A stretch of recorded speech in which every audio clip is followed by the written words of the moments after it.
রাত পেরোলেই উচ্চ মাধ্যমিক সেমিস্টার 4-এর শিক্ষাবিজ্ঞান এক্সাম। আর তোমরা যারা সমস্ত প্রশ্ন মুখস্থ করার পরেও এখনো পর্যন্ত কনফিউশন বা দ্বিধার মধ্যে আছো যে যদি তোমাদের কোনো আনকমন প্রশ্ন পরীক্ষায় চলে আসে তখন কি হবে, তো তোমাদের জন্যই আজকে আমার এই ভিডিওটা। দেখো, আমাদের যে এক্সপার্ট যে টিচাররা আছেন তোমাদের জন্য বেশ কয়েকটা প্রশ্ন তৈরি করেছেন তোমাদের শিক্ষাবিজ্ঞান সাবজেক্টের জন্য। তো তোমরা যদি এই কয়েকটা প্রশ্ন মুখস্থ করে তারপর তোমার উচ্চ মাধ্যমিক সেমিস্টার 4-এর শিক্ষাবিজ্ঞান পরীক্ষায় প্রবেশ করতে পারো, তবে আশা করা যায় মোস্ট অফ দ্য কোশ্চেন্স অর্থাৎ বেশিরভাগ প্রশ্ন তুমি তোমার শিক্ষাবিজ্ঞান থেকে অ্যান্সার করেই আসতে পারবে। তো আজকের ভিডিওতে আমি কোনো 2 নম্বরের প্রশ্ন দেব না, শুধু তোমাদের 10 নম্বর এবং 5 নম্বরের যে প্রশ্নগুলো হয় সেই সমস্ত প্রশ্ন তোমাদেরকে শেষবারের মতো দেখিয়ে দেবো। অর্থাৎ দেখো, তোমাদেরকে বলে রাখি যে এখন মুখস্থ করার মতো সময় নেই। তো তোমাদের যে প্রশ্নগুলোকে আমি দেখাবো একটা বার তোমরা দেখে নিও যে এই প্রশ্নগুলো তোমার করা আছে কিনা, আর যদি না করা থাকে তার জন্য কি ব্যবস্থা সে আমি এই ভিডিওর একেবারে শেষে আলোচনা করতে চলেছি। তো তোমাদেরকে বলে রাখি যে প্রশ্নগুলো আমি আজকে প্রোভাইড করব সমস্ত প্রশ্নই গুরুত্বপূর্ণ। তোমরা মনে রেখো যে এই শিক্ষাবিজ্ঞান পরীক্ষাটা আমাদের পাশ করার জন্য নয়, এই শিক্ষাবিজ্ঞান পরীক্ষা আমাদের বেশি নাম্বার পাওয়ার জন্য। তাই শুধুমাত্র পাস করলে হবে না, তোমাদের একই সঙ্গে ভালো মার্কস এখান থেকে প্রোভাইড করতে হবে বা এখান থেকে তোমাদের পেতে হবে।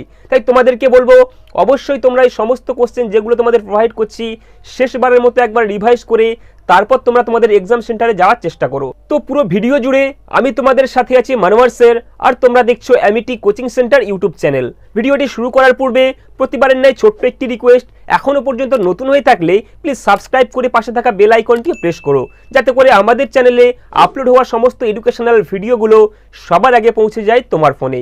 তো চলো শুরু করা যাক। তো চলো আমরা প্রথমেই দেখে নেই আমাদের যে প্রথম চ্যাপ্টার আছে শিখন, এখান থেকে 10 নম্বরের কোন প্রশ্নগুলো গুরুত্বপূর্ণ। দেখো, শিখন থেকে তোমাদের জন্য মাত্র 3টা প্রশ্ন এখানে দেওয়া হয়েছে। 3টা প্রশ্নের প্রথমে কি বলা হচ্ছে যে পরিণমন কাকে বলে, শিক্ষাক্ষেত্রে পরিণমনের ভূমিকা আলোচনা করো। দেখো, তোমাদেরকে বলে রাখি এই প্রশ্নটা তোমাদের আপকামিং পরীক্ষার জন্য সব থেকে বেশি গুরুত্বপূর্ণ। এরপর 2 নম্বরে কি প্রশ্ন দেওয়া আছে না প্রেষণা কাকে বলে, প্রেষণা চক্রের বর্ণনা দাও এবং একই সঙ্গে দেওয়া আছে প্রেষণার শিক্ষাগত গুরুত্ব আলোচনা করো।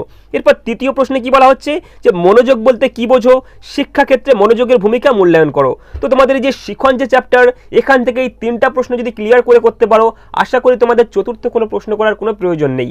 চলো এরপরে আমরা চলে যাই 2য় অধ্যায় শিখন কৌশল থেকে কোন প্রশ্নগুলো তোমার আপকামিং পরীক্ষার জন্য গুরুত্বপূর্ণ।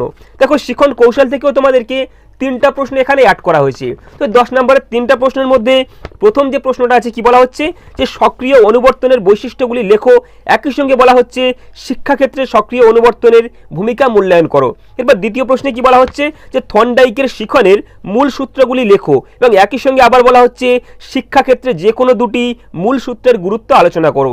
এরপর 3য় প্রশ্নে কি বলা হচ্ছে যে শিখন কৌশল হিসাবে স্কিনার বক্স কি এবং একই সঙ্গে বলা হচ্ছে সংক্ষেপে স্কিনার বক্সের পরীক্ষাটি বর্ণনা করো। তো বুঝতেই পারছো তোমাদের শিখন কৌশল থেকে এই 3টা প্রশ্ন সব থেকে বেশি গুরুত্বপূর্ণ।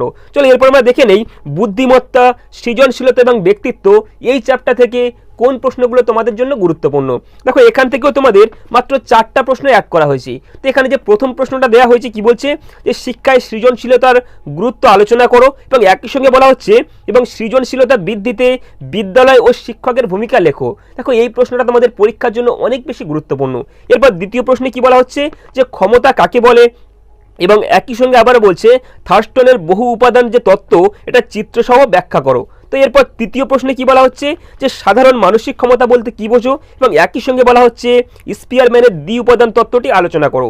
এরপর সর্বশেষ 4র্থ যে কোশ্চেনটা তোমাদের অ্যাড করা হয়েছে সেখানে কি বলা হচ্ছে যে ব্যক্তিত্ব কাকে বলে, এর বৈশিষ্ট্য লেখো এবং একই সঙ্গে আরও একটা প্রশ্ন দেওয়া আছে কি শিক্ষার্থীর ব্যক্তিত্ব বিকাশে শিক্ষার যে ভূমিকা তা আলোচনা করো। দেখো, তোমরা বুঝতেই পারছো সবগুলো কাটা কাটা প্রশ্ন। তো তোমাদের এইগুলো এরকম ছোট ছোট প্যাটার্নে অর্থাৎ 2+4+4 এরকম করে 10 নাম্বার নিয়ে তোমাদের পরীক্ষায় আসতে পারে। তো তোমাদেরকে বলে রাখি, দেখো 10 নাম্বারই কোশ্চেনগুলির মধ্যে তোমাদের বেশ কিছু ম্যাথ আছে বা অঙ্ক আছে যেগুলো খুব বেশি গুরুত্বপূর্ণ।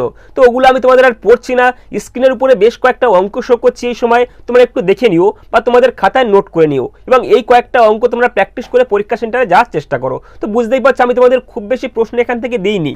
এই যে যে সামান্য কয়েকটা প্রশ্ন দিয়েছি, আশা করছি তোমরা এর মধ্যেই প্রায় বেশিরভাগ প্রশ্নটা তোমার আপকামিং পরীক্ষায় পেয়ে যাবে। চলো এরপর আমরা দেখে নেব যে 5 নম্বরের যে প্রশ্নগুলো হয় সেখান থেকে কোন প্রশ্নগুলো গুরুত্বপূর্ণ। দেখো 5 নম্বরে আমি খুব বেশি প্রশ্ন এখানে অ্যাড করিনি, এখানে মানসিক স্বাস্থ্য ও সুস্বাস্থ্য থেকে যে প্রশ্নগুলো তোমাদের অ্যাড করা হয়েছে বা যে কোশ্চেনগুলো আমি এখানে অ্যাড করেছি সেগুলো একটু দেখে নেই। তো প্রথমে কি বলা হচ্ছে, 5 নম্বরের প্রশ্নের প্রথমে বলা হচ্ছে উদ্বেগ বলতে কি বোঝো, উদ্বেগ কিভাবে শিক্ষার্থীর বয়ঃসন্ধিকালে সমস্যার কারণ হয়ে দাঁড়ায় তা আলোচনা করো। এরপর দ্বিতীয় প্রশ্নে কি বলা হচ্ছে যে সুস্থতার জন্য ধ্যানের ভূমিকা আলোচনা করো। এরপর তৃতীয় প্রশ্নে কি বলা হচ্ছে যে মানসিক সুস্থতা বজায় রাখার জন্য কি কি কৌশল অবলম্বন করা উচিত বা কি কি কৌশল অবলম্বন করা যায় আর একই সঙ্গে বলা হচ্ছে সেগুলি সংক্ষেপে আলোচনা করো।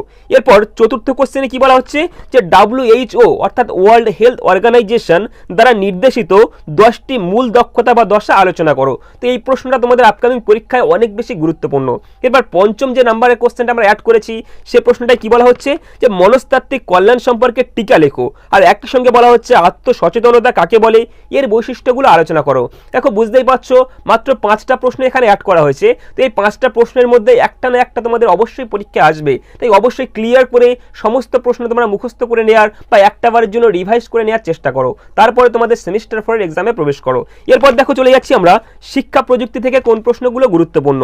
দেখো এখানে বেশ কয়েকটা প্রশ্ন আছে, 6-7টার মতো। তো এখানে প্রথম যে প্রশ্নটা আমরা অ্যাড করেছি কি দেওয়া আছে যে শিক্ষা প্রযুক্তি কাকে বলে, শিক্ষাক্ষেত্রে এর সুবিধা উল্লেখ করো। এরপর দ্বিতীয় প্রশ্নে কি বলা হচ্ছে যে শিক্ষা প্রযুক্তিবিদ্যার ব্যবহার ও বৈশিষ্ট্যগুলি আলোচনা করো। এরপর তৃতীয় প্রশ্নে কি বলা হচ্ছে যে শিক্ষা প্রযুক্তির উদ্দেশ্য আলোচনা করো। এরপর চতুর্থ প্রশ্নে কি বলা হচ্ছে যে তথ্য ও যোগাযোগ প্রযুক্তির যে ব্যবহার তা উল্লেখ করো। এরপর পঞ্চম প্রশ্নে কি বলা হচ্ছে যে ডিজিটাল বিপ্লবের 5টি প্রভাব লেখো। বুঝতেই পারছো এই প্রশ্নটা তোমাদের কিন্তু অনেক গুরুত্বপূর্ণ। এরপর ষষ্ঠ প্রশ্নে কি বলা হচ্ছে যে হার্ডওয়্যার অ্যান্ড সফটওয়্যারের মধ্যে পার্থক্য নিরূপণ করো বা পার্থক্য লেখো। এরপর সর্বশেষ আমরা একটা প্রশ্ন লিখেছি এখানে, সেটা হচ্ছে কি না RAM অর্থাৎ র্যাম এবং একই সঙ্গে রম এর যে পার্থক্যগুলি তা আলোচনা করো। দেখো বুঝতেই পারছো এখানে খুব বেশি প্রশ্ন আমি তোমাদের দিইনি, তো এই যে কয়েকটা প্রশ্ন দিয়েছি তোমাদেরকে উপদেশ দিয়ে রাখবো এই সমস্ত প্রশ্ন একবার হলেও রিভাইজ করে তারপর তোমার এক্সাম সেন্টারে যাওয়ার চেষ্টা করো।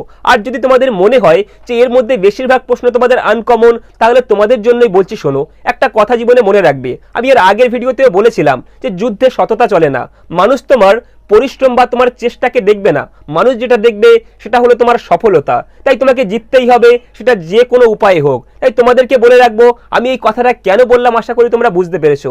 তাই নিজেরা নিজেদের মতো করে সুন্দর করে পরীক্ষা দেওয়ার জন্য যার যে ব্যবস্থা করলে ভালো হয় সে সেটাই করার চেষ্টা করো। তো শিক্ষার্থীবৃন্দ, এই ছিল আমাদের আজকের ভিডিওটি কেমন লাগলো অবশ্যই কমেন্টে জানিও। আর ভালো লাগলে কিংবা তোমার পড়াশোনার জন্য বিন্দু পরিমাণ উপকারে আসছে বলে তোমার মনে হয় তাহলে অবশ্যই ভিডিওটিকে একটি লাইক দিও আর একই সঙ্গে বন্ধুদের মাঝে শেয়ার করে দিও।